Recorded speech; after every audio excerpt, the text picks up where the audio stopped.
Hello guys and welcome back to my YouTube channel pro level GS. हमने पहले video में पढ़ा था लीग ऑफ नेशन के बारे में, जो कि यूएनओ का ही एक पुराना नाम है, पुराना फंक्शन है, जिसे किसी कारणवश हटा दिया गया था। अब उसे ही मॉडिफाई करके यूएनओ बनाया गया है। सो आज हम यूएनओ के बारे में पढ़ेंगे। यूएनओ का पूरा नाम है यूनाइटेड नेशन ऑर्गेनाइजेशन। इसका पूरा नाम क्या है? United Nation organisation.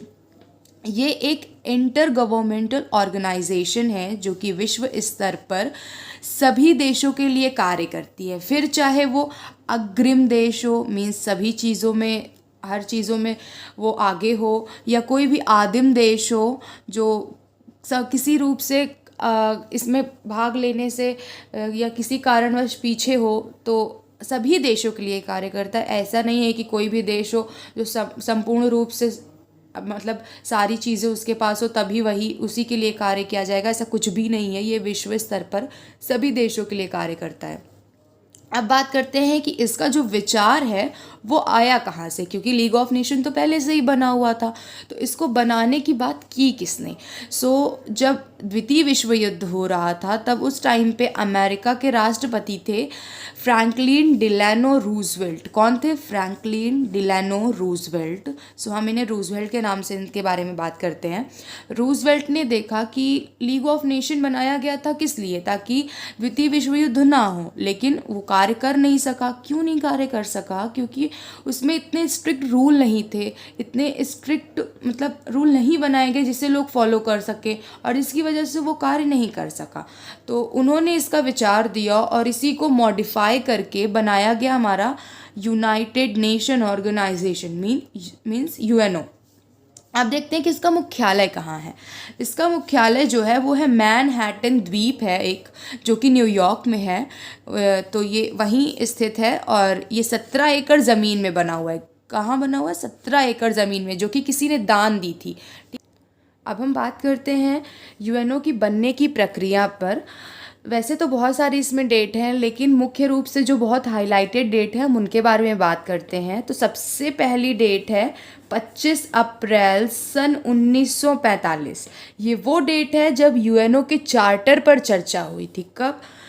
25 अप्रैल 1945, जब यूएनओ के चार्टर पर चर्चा हुई, जहाँ पे एक सैन फ्रांसिस्को जगह है अमेरिका में, जहाँ पे 50 देश आए हुए थे। तो उन्होंने आपस में मिलकर चर्चा की कि यूएनओ का एक चार्टर बनाना चाहिए और उसमें कई सारे स्ट्रिक्ट रूल हम रखेंगे, जिससे कि अब तृतीय विश्व युद्ध ना हो सके और विश्व स्तर पर शांति बनी रहे। अब आते हैं सेकंड पॉइंट पर, जो कि है हमारा 25 जून सन 1945। ये वो डेट है जिस दिन यूएनओ का चार्टर बना। कौन सी डेट है ये? जिस दिन यूएनओ का चार्टर बना। इस दिन 50 देश आपस में मिलकर साइन करते हैं चार्टर में। और वैसे तो साइन करते समय 50 देश थे, लेकिन पोलैंड को भी आना था, लेकिन वो किसी रीज़न की वजह से वहाँ पे नहीं आ पाया। तो बाद में पोलैंड भी शामिल हो गया था साइन करने में, लेकिन जब साइन हुआ उस टाइम पे वहाँ पे 50 ही थे, और इंडिया भी हमारा वहीं पे था। और जब ये अस्तित्व में आया, मीन्स जब इसने अपनी कमान संभाली कि हाँ ये निर्णय हो गया कि अब यूएनओ विश्व स्तर पर काम करेगा, वो दिन था 24 अक्टूबर 1945। 24 अक्टूबर इस दिन यूएनओ ने अपनी कमान संभाली और अपना सारा कार्य भार संभाल करके अपना कार्य प्रारंभ कर दिया। वैसे तो इंडिया शामिल था स्टार्टिंग से, लेकिन अगर देखा जाए लिखत पढ़त ऑन पेपर कब से वो शामिल हुआ, तो वो शामिल हुआ 30 अक्टूबर 1945 को, वो ऑन पेपर हो गया था। ठीक है, अब बात करते हैं इसके भाषा के बारे में कि इसमें भाषा कौन सी यूज़ होती है और कौन कौन सी भाषाओं को मान्यता प्राप्त है, ये देखते हैं। तो भाषा की बात करें तो इसमें मुख्य रूप से 6 भाषाएं हैं। 6 भाषाएं हैं, ठीक है। 6 भाषाएं हैं, जो कि है अरबी, अंग्रेज़ी, फ्रेंच, चाइनीज़, रशियन और स्पेनिश। लेकिन इसकी सभा में, जो इसकी सभा होती है वहाँ पे सिर्फ 2 ही भाषाओं को मान्यता प्राप्त है। कौन कौन सी भाषाएं हैं वो हैं अंग्रेज़ी और फ्रेंच, मीन्स इंग्लिश और फ्रेंच, सिर्फ इन्हीं दोनों भाषाओं को मान्यता प्राप्त है। अब बात करते हैं इसके सदस्य के बारे में। वैसे तो बनते समय इसमें 51 सदस्य थे, जैसा कि हमको पता है कि पोलैंड बाद में आ गया था, ठीक है। तो अब लेकिन प्रेजेंट टाइम में या इसमें 193 देश हैं और 2 ऑब्जर्वर स्टेट हैं।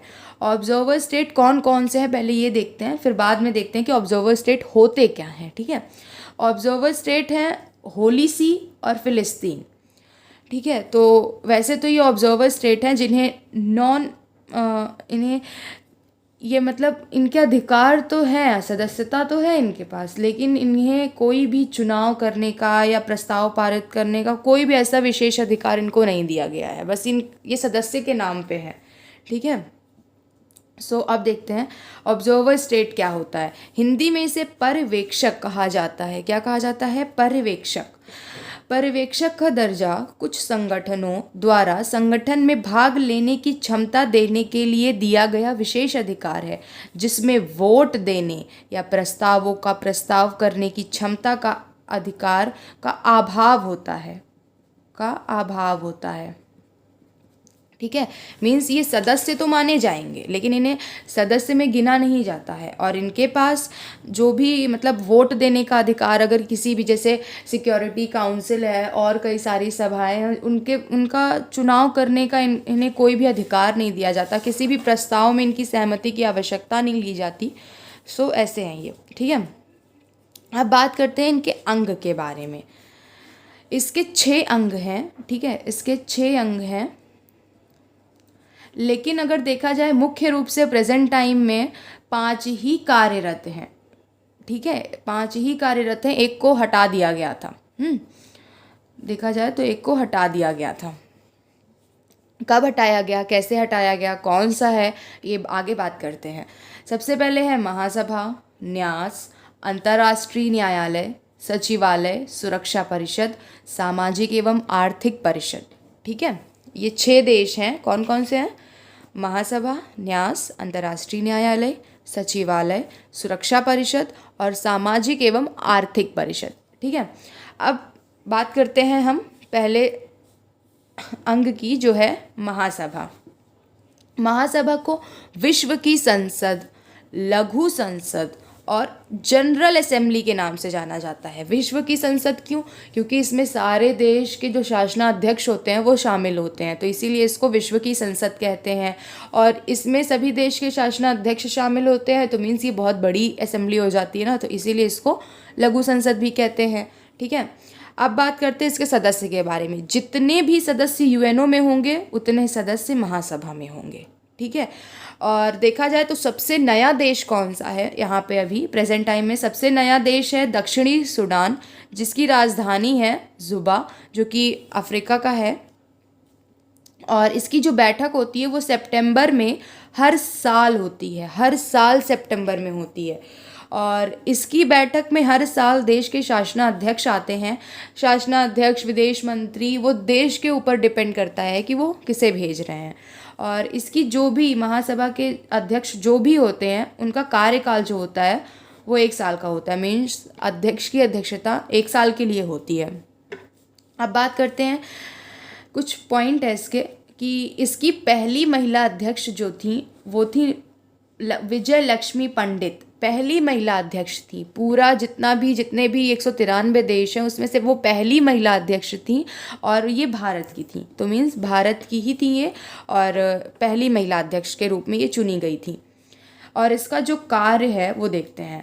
कार्य है बजट पारित करना, सदस्यों का चुनाव, सिक्योरिटी ऑफ काउंसिल का चुनाव, इंटरनेशनल कोर्ट ऑफ जस्टिस में जजों का चुनाव, मीन्स बजट कैसे पारित करना है उस चीज़ का, सदस्यों के बारे में। अब नए सदस्य, अगर किसी को महासभा मीन्स यूएनओ शामिल करना चाहती है तो महासभा में 2/3 लोगों का अगर बहुमत मिल गया उस देश को तो वो सदस्यता उसको मिल जाएगी। लेकिन अगर नहीं मिला 2/3 बहुमत तो फिर वो नए सदस्य के रूप में शामिल हो ही नहीं सकता, ठीक है, तो ये काम हो गया। और इसकी जो पहली बैठक थी वो 51 देशों के साथ मेथोडिस्ट सेंट्रल हॉल लंदन में हुई। इसकी पहली बैठक अक्सर एग्ज़ाम में पूछा जाता है। सो ये हाईलाइटेड पॉइंट है, इसको आप इसको मतलब ये हाईलाइटेड पॉइंट है तो इसको देखना इम्पॉर्टेंट है। अब बात करते हैं इसके सेकंड पार्ट के बारे में, जो है सुरक्षा परिषद। UNSC means United nation security council.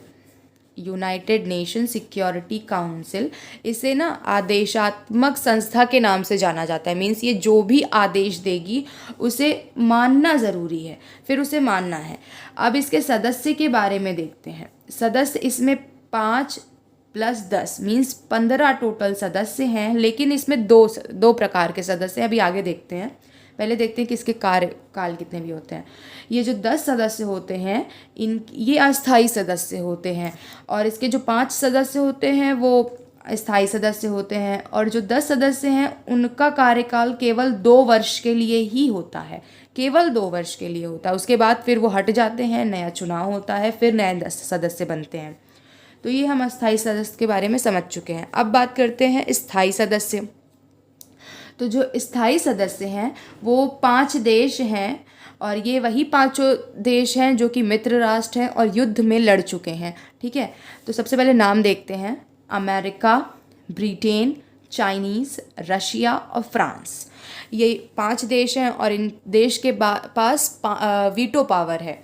Veto power के बारे में भी बात करते हैं। अब कुछ पॉइंट देखते हैं स्थायी सदस्य के बारे में। पहला है, ये 5 सदस्य मित्र राष्ट्र हैं जो युद्ध में लड़ चुके हैं। वीटो निषेध अधिकार है इनके पास, जैसा कि मैंने अभी बताया था, और इनका चुनाव नहीं होता। ये 10 सदस्य हट जाएंगे, इनका चुनाव हर 2 साल में होगा, लेकिन ये जो 5 सदस्य हैं इनका चुनाव नहीं होगा। ये स्थायी रूप से यूएनओ के सदस्य हैं और हमेशा रहेंगे। अब बात करते हैं वीटो। मीन्स वीटो में क्या है कि अगर पूरी दुनिया एक तरफ और वीटो एक तरफ, अगर कोई भी प्रस्ताव अगर पारित हो रहा है तो इस 10 सदस्य में से, ये जो 10 सदस्य हैं इसमें से 4 सदस्य प्लस इसके 5 सदस्य होने चाहिए, तभी कोई प्रस्ताव पारित होगा। लेकिन अगर ये 10 के 10 तैयार हैं, इसमें से एक अड़ गया कि नहीं भाई मैं नहीं, इसमें ना सहमति नहीं दूंगा, तो फिर ये प्रस्ताव पारित हो ही नहीं सकता है। इसमें 5 की सहमति आवश्यक है। तो वीटो पावर को पता ही कितना पावर है। सो वीटो पावर का हम एक अलग वीडियो बनाएंगे जिसमें वीटो पावर के बारे में बताया जाएगा। अब बात करते हैं कि सबसे ज़्यादा कौन गया है अभी तक 10 सदस्यों में। तो 10 सदस्यों में सबसे ज़्यादा अभी तक जापान ने सदस्यता ग्रहण की है, और इंडिया भी 7-8 बार रह चुका है। बात करते हैं इसके बैठक की। तो जो इसकी बैठक होती है वो हर 14 दिन में होती है एक बार। ऐसा नहीं कि चाहे जितनी इमरजेंसी पड़ जाए तो 14 दिन बाद ही, नहीं, इमरजेंसी में होता है, एक दिन के लिए इमरजेंसी में बैठक बुला ली जाती है। और किसी भी विधेयक को सबसे पहले सुरक्षा परिषद पारित करता है, फिर महासभा पारित करती है। सबसे पहले सुरक्षा परिषद उसको मंजूरी देता है, उसके बाद ही महासभा मंजूरी दे सकती है। ठीक है, अब एक क्वेश्चन ये आता है कि भारत हर चीज़ से डेवलप्ड है पर उसके पास क्यों नहीं है वीटो पावर, आखिर ऐसा क्या है? तो चलिए बात करते हैं। सबसे पहले इसके मुख्य कारण देखेंगे। देखने को तो वैसे बहुत सारे हैं, लेकिन मुख्य हम कारण देखते हैं। मुख्य कारण है कि पहला तो ये इसका जो बजट है, ये जो भी न्यास परिषद में अपना कंट्रीब्यूशन देता है ना, उसका सिर्फ ये 1% ही देता है। तो इस वजह से सबसे बड़ा रीज़न इसके पास ये हो जाता है। और दूसरा है कश्मीरी कारण। मीन्स जो आए दिन पाकिस्तान और कश्मीर के कश्मीरी मीन्स इंडिया और पाकिस्तान के बीच में जितने भी अभी तक विरोध हो रहे हैं, LOC वगैरह, तो इसी वजह से ये रुका हुआ है। उसके बाद बात करते हैं NPT और CTBT। ये क्या है? ये सबसे बड़ा रीज़न है जिसे भारत अभी एक्सेप्ट नहीं कर पा रहा है, और अगर इस पे कर देगा तो काफ़ी पीछे भी जा सकता है। तो कुछ रीजंस की वजह से इस पे साइन नहीं कर रहा है। अब आइए देखते हैं कि ये होते क्या है। तो सबसे पहले है NPT। NPT क्या है? नॉन प्रोलिफरेशन ट्रीटी, मीन्स परमाणु अप्रसार संधि।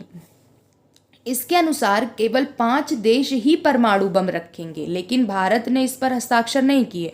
अगर भारत इस पे साइन कर देगा तो भारत परमाणु बम नहीं रख सकता है।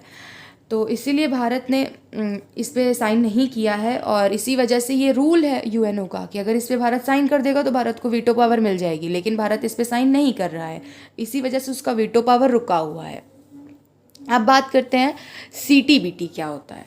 ठीक है, सीटीबीटी तो सीटीबीटी है comprehensive nuclear test ban treaty. Comprehensive test ban treaty भी कहा जाता है। हिंदी में देखा जाए तो हिंदी में इसे कहते हैं व्यापक परमाणु परीक्षण प्रतिबंध संधि। ठीक है, तो अब ये क्या है, इसके अनुसार कोई भी देश परमाणु परीक्षण नहीं करेंगे, लेकिन भारत ने किया हुआ है।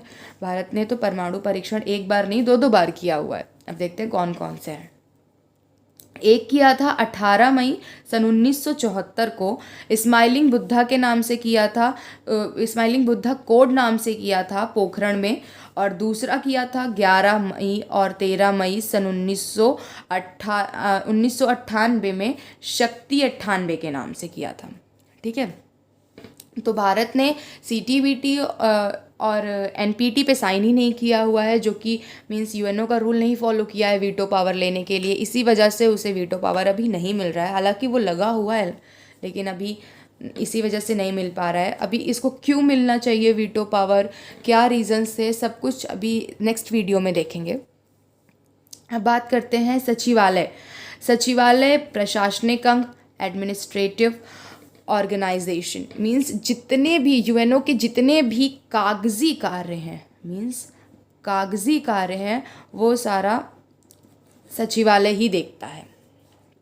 ठीक है, अगर जितने भी ये लेबर पार्टी है और शिक्षा के लिए यूनेस्को है, यूनिसेफ है, इन सबको जितनी भी चीज़ें चाहिए कागजी रूप में, वो सारी चीज़ें कौन उपलब्ध कराता है, सचिवालय।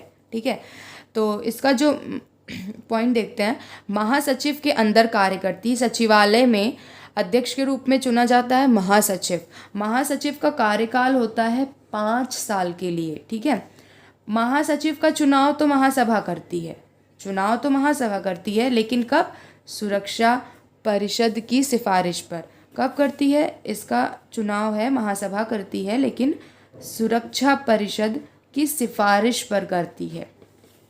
ठीक है, तो एग्ज़ाम में अगर पूछा जाए तो ऑप्शन आएगा कि महासभा की सिफारिश सुरक्षा परिषद की सिफारिश पर महासभा चुनाव करती है या महासभा चुनाव करती है। तो इसका आंसर होगा महासभा सुरक्षा परिषद की सिफारिश पर चुनाव करती है। और कार्य जैसा कि हमने देखा है कि समस्त कागजी कार्य ये करते हैं। ठीक है, अब देखिए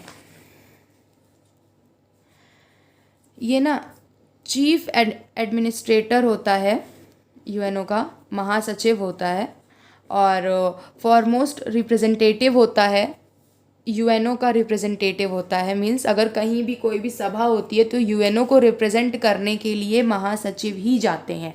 जैसे किसी भी ग्रुप का लीडर होता है तो ग्रुप को अपने रिप्रेजेंट करने के लिए ग्रुप का लीडर जाता है, उसी तरह अगर कहीं भी यूएनओ को रिप्रेजेंट करने की बारी आती है तो वो कौन करता है, यूएनओ का महासचिव। अब देखते हैं कुछ पॉइंट्स है इसके इम्पॉर्टेंट। तो पहले महासचिव कौन थे, वो थे त्रिगवेली, जिन्होंने त्याग पत्र दे दिया। और वो कब से कब तक थे, 2 फरवरी 1946 से लेकर के नवंबर 1992 तक थे वो, उन्होंने त्यागपत्र दे दिया था। तो अक्सर पूछा जाता है कि त्यागपत्र देने वाले महासचिव कौन थे, तो वो थे त्रिगवेली, उन्होंने इतनी अच्छी पोस्ट पर से त्यागपत्र दे दिया था। अब एक है डैग हैमर। डैग हैमर जो कि अपने जब उनका कार्यकाल चल रहा था तभी उनकी मृत्यु हो गई थी, जो कि स्वीडन के थे।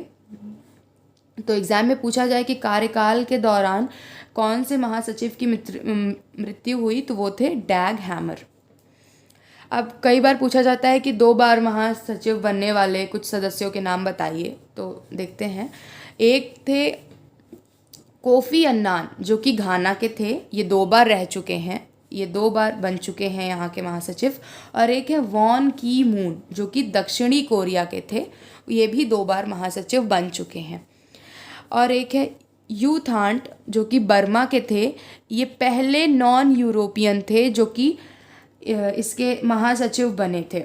तो कई बार एग्ज़ाम में पूछा जाता है कि ऐसे कौन से नॉन यूरोपियन हेड थे जो कि यूएनओ के महासचिव बने, तो वो थे यूथांट, और कहाँ के थे, बर्मा के थे। ठीक। अब एक है बुत्रोस बुत्रोस घाली। ये कौन थे? बुत्रोस बुत्रोस घाली जो कि मिस्र राष्ट्र के थे, सॉरी मित्र राष्ट्र नहीं, मिस्र के थे, एक देश है। इनका सबसे छोटा कार्यकाल था कितने सालों का? 4 साल का। अगर पूछा जाए एग्ज़ाम में कि सबसे छोटा कार्यकाल कौन से महासचिव का था, तो वो था बुत्रोस बुत्रोस घाली, और कितने वर्ष का था? तो 4 साल। ठीक है। अब बारी आती है हमारी अंतर्राष्ट्रीय न्यायालय, इसे शॉर्ट फॉर्म में आईसीजे के नाम से जाना जाता है, means international court of justice. ठीक है। तो ये विश्व स्तर पर जितने भी केस होते हैं ना, यही आईसीजे ही हैंडल करते हैं। और इनका जो हेडक्वार्टर, और ये इस मतलब हेडक्वार्टर नहीं, न्यायालय जो है वो नीदरलैंड हेग नामक जगह पर पीस पैलेस में बना हुआ है। पीस पैलेस मीन्स शांति महल पे है। और इसमें जो अंतर्राष्ट्रीय जो जज होते हैं, यहाँ पे 15 जज चुने जाते हैं, और इनका कार्यकाल होता है 9 साल का। 9 साल के लिए ये 15 जज चुने जाते हैं इंटरनेशनल लेवल पर, और इनका जो कोरम है वो है 9 जजेस का। कार्यवाही शुरू करने हेतु 9 जजों की उपस्थिति आवश्यक। ठीक है। अब देखते हैं ये कोरम क्या है। कोरम है किसी सभा, संसद, समिति या कार्यकारिणी की बैठक में लिए गए आगत न्यूनतम आवश्यक सदस्यों की संख्या को कोरम कहते हैं। इस न्यूनतम आवश्यक संख्या की उपस्थिति के बिना सभा या समिति या विधायनी के कार्य को वैधानिकता प्राप्त नहीं हो सकती। मीन्स कि अगर जैसे किसी भी चीज़ के लिए टाइम या किसी भी चीज़ के लिए कोई संख्या निश्चित कर दी जाती है कि अगर इतने लोग आ गए तो हम ये काम शुरू कर देंगे, तो इसी तरह इसका अंतर्राष्ट्रीय न्यायालय का कोरम है 9। मीन्स अगर 15 में से 9 जज आ गए तो इसकी कार्यवाही शुरू हो जाएगी। अगर 9 से 8 हुए तो कार्यवाही को रद्द कर दिया जाएगा, कार्यवाही नहीं शुरू की जाएगी। तो इसीलिए 9 जजों का होना आवश्यक है, और ये इसका कोरम है। कोरम मैंने बता दिया है क्या होता है। अब बात करते हैं भारत से कौन कौन से लोग इसमें शामिल हुए हैं। ठीक है। भारत से कौन कौन से लोग शामिल हुए हैं? भारत से आईसीजे में शामिल होने वाले जज पहले थे बेनेगल राव, फिर है नगेंद्र सिंह। नगेंद्र सिंह ऐसे जज थे जिन्होंने यहाँ पे जाके सिर्फ वो सिर्फ जज ही नहीं बने, सदस्यता ही नहीं ग्रहण की, इसके अध्यक्ष व उपाध्यक्ष पर भी वो सुशोभित रहे। अब हैं RN पाठक, इनका पूरा नाम है रघुनंदन पाठक, ये भी रह चुके हैं। अब है दलवीर सिंह भंडारी। दलवीर सिंह भंडारी हैं, ये जो दिल्ली हाई कोर्ट है, दिल्ली हाई कोर्ट में, बॉम्बे हाई कोर्ट में और सुप्रीम कोर्ट में भी जज रह चुके हैं, और ये आईसीजे के लिए दोबारा भी चयनित किए जा चुके हैं। ये दोबारा फिर से जज बनेंगे आईसीजे के, क्योंकि एक बार रह चुके हैं, अब दोबारा भी इनका चयन हो चुका है। अब कार्य देखते हैं। अंतर्राष्ट्रीय स्तर पर उलझे समस्त केसों का निवारण और किसी आवश्यक मुद्दे पर परामर्श देने का अधिकार। अगर किसी भी पॉइंट पे यूएनओ रुकता है तो उस पे परामर्श, सलाह दे सकता है अंतर्राष्ट्रीय न्यायालय।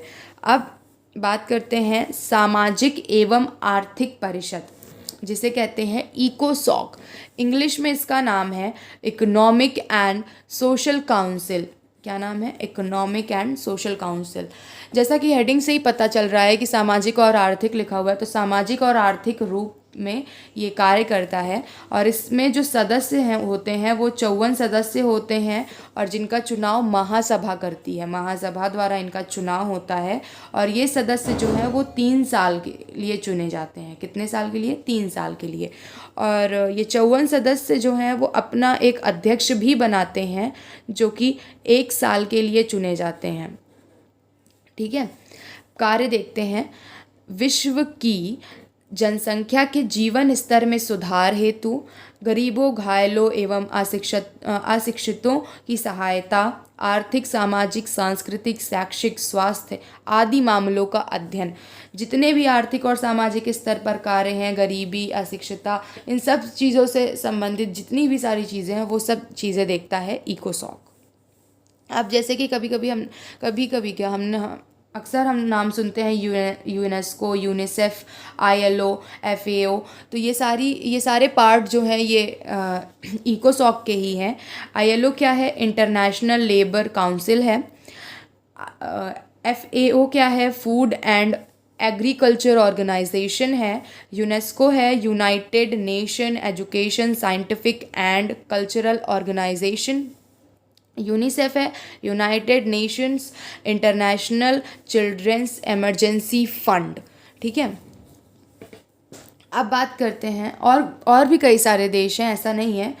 तो अब बात करते हैं न्यास परिषद, जो कि 1994 से रुका हुआ है, मीन्स जिसे सस्पेंड कर दिया गया है। इसे कहते हैं ट्रस्टीशिप काउंसिल। अब देखो, न्यास का ही अर्थ होता है स्थापित करना। ठीक है ना, न्यास का क्या अर्थ होता है? स्थापित करना। तो जितने भी छोटे राज्य थे जो उस टाइम पे यूएनओ के सदस्य नहीं बन पाए, मीन्स आर्थिक और सामाजिक रूप से वो उतने प्रबल नहीं थे, तो कुछ देशों का एक संगठन बना दिया गया कि भाई आप इनको देखो और इनको ना अपने पैरों पे प्रबल बनाओ, इनकी मदद करो, इन पे नज़र रखो। तो इसीलिए ये न्यास परिषद बनाया गया। और धीरे धीरे करके, मतलब पता था कि कई अभी ऐसे सारे देश हैं जो 15 साल, 20 साल, 25 साल में कार्य करने लग जाएंगे, लेकिन अभी वो उतने सक्षम नहीं है। तो उन्हीं को देखने के लिए एक संगठन बनाया गया था, न्यास परिषद। तो जब धीरे धीरे सारे देश समस्त रूप से संपूर्ण होने लगे, तब जाके ये बंद हो गया और इसीलिए इसको सस्पेंड कर दिया गया। तो सस्पेंड हुआ कब? ये सस्पेंड हुआ सन 1994 को, और इसका मुख्यालय है न्यूयॉर्क में। इस व्यवस्था का उद्देश्य अंतर्राष्ट्रीय शांति व सुरक्षा को बनाए रखने, न्यास प्रदेशों की जनता के हितों को सर्वाधिक करना, बिना किसी भेदभाव के मानव अधिकारों एवं मौलिक स्वतंत्रताओं के प्रति सम्मान को बढ़ावा देना। मीन्स न्यास प्रदेशों जिन्हें अभी स्थापित करने की आवश्यकता है उनको। अब बात करते हैं इसकी फंडिंगशिप की। हमको पता है, हमने जैसे कि कारण ने पूछा था कि बताया था कि वीटो पावर क्यों नहीं मिल रहा है, तो उसका एक रीज़न है कि इंडिया 1% पैसा दे रहा था इसमें, न्यास में, इसी वजह से एक रीज़न ये हो गया। और भी कई सारे देश हैं जो इसमें पैसा लगाते हैं, बड़े बड़े देश, जैसे यूएसए देता है 22%, चाइना देता है 12%, जापान देता है 8%, जर्मनी देती है 6% और यूके मीन्स ब्रिटेन देता है 4%। अब बात करते हैं, कई बार होता है कि अगर इंटरनेशनल लेवल पर लड़ाई शुरू होती है तो यूएन पीस कीपिंग फोर्स भेजी जाती है, जो कि पहली बात हमको पता है कि यूएनओ के पास कोई भी अपनी फ़ोर्स नहीं है। तो फोर्स आती कहाँ से है? जो समस्त देश इसमें शामिल हैं, जितने भी देश हैं, अपनी इच्छानुसार अपने सैनिकों को इसमें भेजते हैं ताकि किसी और देश की सहायता की जा सके। तो इस फोर्स की स्थापना 1948 में की गई। कब की गई? 1948 में। और इस फोर्स को means UN peace keeping force को ब्लू हेलमेट के नाम से भी जाना जाता है, और इसे नोबेल प्राइज़ भी मिला है। कब? 1988 में। इस फोर्स में समस्त देश अपनी इच्छानुसार सैनिक दल भेजते हैं, जो विश्व स्तर पर किसी युद्ध के लिए भेजी जाती है। अभी कई सारे विवाद होते हैं, सो उसमें भेजा जाता है इन्हें, जैसे कि ईरान विवाद है, यूनान विवाद है, और सीरिया और लेबनान का विवाद है। तो वहाँ पे लड़ाई ना हो सके या ऐसे कोई स्थिति बने, इसलिए यहाँ पे इनको यूएन पीस कीपिंग फोर्स को भेजा जाता है लड़ाई रोकने के लिए। अब देखा जाए तो अभी तक सबसे छोटा दल कहाँ गया है। तो सबसे छोटा दल आया है पाकिस्तान और भारत के मामले में, पाकिस्तान और भारत के मामले में आया है सबसे छोटा दल, जो कि यूएन पीस कीपिंग फोर्स द्वारा भेजा गया, जिसमें 42 लोग थे जो कि जम्मू कश्मीर मामले में आए थे। एक टाइम था कि जब जम्मू कश्मीर का मामला बहुत फेमस हो गया था, बहुत ज़्यादा फेमस हो गया था, मीन्स लड़ाई के भी चांसेस बन रहे थे। तब यूएन ने अपनी फ़ोर्स भेजी थी 42 लोगों की, जो कि अभी तक सबसे छोटी फोर्स भेजी गई है यूएन के द्वारा। सो आई होप आपको सारी चीज़ें क्लियर होंगी। और इस मैं अपनी इंस्टाग्राम आईडी में, जो कि प्रो लेवल जीएस के नाम से है, वहाँ पे अपनी सारी जितने भी इसके प्रॉपर नोट्स हैं वो सारे पोस्ट करूँगी। अभी मैंने पोस्ट नहीं किए हैं, लेकिन जब मैं पोस्ट करूँगी तो आपको ज़रूर शेयर करूँगी। तो उस पर जाके इसके जितने भी प्रॉपर नोट्स हैं, अभी तो ये गंदा हो गया है, सो मैं इसका क्लियर एक प्रॉपर नोट्स बना करके वहाँ पे पोस्ट करूँगी। तो जिसको भी नोट्स चाहिए वहाँ से पढ़ ले लेना। So thank you.